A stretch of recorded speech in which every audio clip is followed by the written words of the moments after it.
আমরা মানুষ, আমরা আশরাফুল মাখলুকাত, চতুষ্পাদ জন্তুর হাত থেকে যদি বাঁচতে চাই, একটু অন্তর খুলে বলুন তো, যতদিন বাঁচব আল্লাহর দুনিয়াতে একটা গ্রন্থই মানব।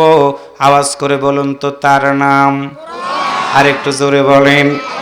মানবেন কেমনে আল্লাহ সেটাও বলে দিলেন।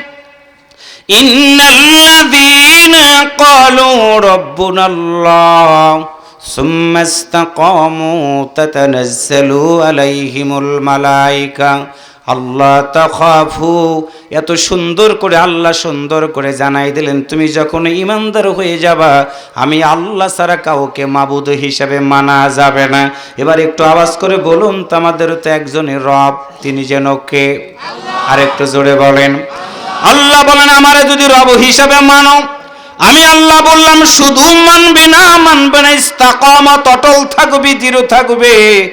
যদি আমি আল্লাহর প্রতি ইস্তাকামাত থাকতে পারো, আমি আল্লাহ তোমার জন্য সুসংবাদ দিলাম, তাতানাজ্জালু আলাইহিমুল মালায়েকা, তোমার উপরে আমি আল্লাহর পক্ষ থেকে রহমতের ফেরেশতা নাজিল হয়ে যাবে। তারা এসে তোমাকে বলবে, আল্লাহ তাখাফু, তোমার কোনো ভয় নাই, ওয়ালা তাহজানু, চিন্তার কোনো কারণ নাই, ওয়াবশিরু, এবং সুসংবাদ গ্রহণ করো, বিল জান্নাত, ওই জান্নাতের আল্লাতী কুনতুম তুআদুন, যেই জান্নাতের ওয়াদা আমার আল্লাহ তাআলা দিয়েছেন। যত বড় মাস্তানি হন না কেন, যত বড় রাজনীতিবিদই হন না কেন, আল্লাহর পক্ষ থেকে যেদিন আপনার জন্য ওই আয়াত প্রযোজ্য হয়ে যাবে, কুল্লু নাফসিন যায়িকাতুল মাউত সুম্মা ইলাইনা তুরজাউন, নেতাগিরি কুলাবে না, বক্তাগিরি কুলাবে না, কিচ্ছু কুলাবে না। আল্লাহ বলবেন, বান্দারে, তোমার হায়াতের রশিটা আমি আল্লাহ শেষ করে দিলাম।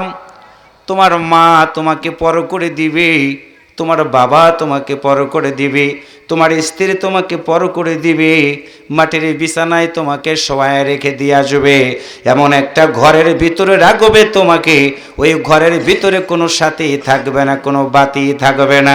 আল্লাহ বলেন, বন্ধুরে বলে দাও, ওই কবরের জীবনটা কেউ যদি আলোকিত করতে চায়, আমি আল্লাহ তাদের জানাই দিলাম, দুনিয়াতে যতদিন বাঁচবে মানব রচিত আইন দিয়ে জীবন চালাবে না, মানব রচিত মানুষগুলো কেউ বন্ধু বানাবে না।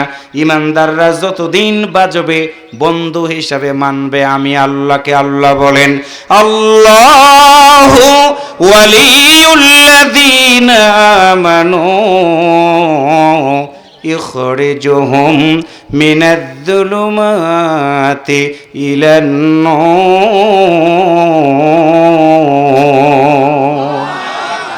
আল্লাহ বলেন, বন্ধুরে শুনে রাখো, ইমানদারদের কবরটা আমি আল্লাহ জান্নাতের বাগান বানাই দিব, যারা আমি আল্লাহরে বন্ধু বানাবে। এবার একটু আওয়াজ করে বলুন তো, আমাদের একজনই বন্ধু, তিনি কে? আর একটু জোরে বলেন। আল্লাহরে বন্ধু যখনই আপনি বানাবেন, আল্লাহ বলেন, ইখরিজুহুম, আমি বের করে আনবো, মিনাজ-যুলুমাতি ইলান-নূর, অন্ধকার থেকে আমি আল্লাহ আলোর দিকে নিয়ে আসবো। অন্ধকার হলো মানব রচিত আইন, কোরআন বিরোধী আইন, ইসলাম বিরোধী আইন। আল্লাহ তাআলা বলেন, ইন্নাদ-দীনা ইনদাল্লাহিল ইসলাম, ইসলাম নামক ধর্ম যারা মানবে, এই জীবন শেষ করার পরে সবাই রাখবে মাটির কবরে, আমি আল্লাহ তাদের জন্য সুন্দর মাটির কবরটাকে আর মাটির কবর রাখবো না। ইমানদার বান্দাদের কবরের ভিতরে রাখার পরে আল্লাহর ফেরেশতারা এসে প্রথম প্রশ্ন করবে, মান রাব্বুকা, বলো তোমার রব কি? আল্লাহ বলেন, আমার মতো আল্লাহকে যারা রব হিসাবে দুনিয়াতে জীবন চালাবে, আন আকিমুদ্দিন ওয়ালা তাতাফাররাকু ফিহি, আমার দিন আমার জমিনে প্রতিষ্ঠিত করার জন্য চেষ্টা করবে, এই কাজ করতে গিয়ে তাদের উপরে দুঃখ নেমে আসবে, জেল হবে, জুলুম হবে।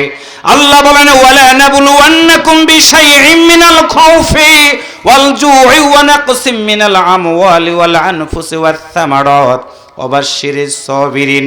ইমানদার যখন হয়ে যাবে, আমি আল্লাহর পক্ষ থেকে তাদের উপরে বিপদ আসবে, মুসিবত আসবে, ব্যবসা বন্ধ হয়ে যাবে, চাকরি চলে যাবে, এত কিছু যাওয়ার পরে যারা নীরবতা পালন করবে, ধৈর্য ধারণ করবে, আল্লাহ বলেন, ওয়াবাশশিরিস সাবিরিন, তাদের জন্য হলো সুসংবাদ। একটু মারহাবা বলা দরকার। দুনিয়াতে সুসংবাদ হলো সমাজের লোকেরা আপনাকে সম্মান করবে, আপনাকে সৎ লোক হিসেবে জানবে।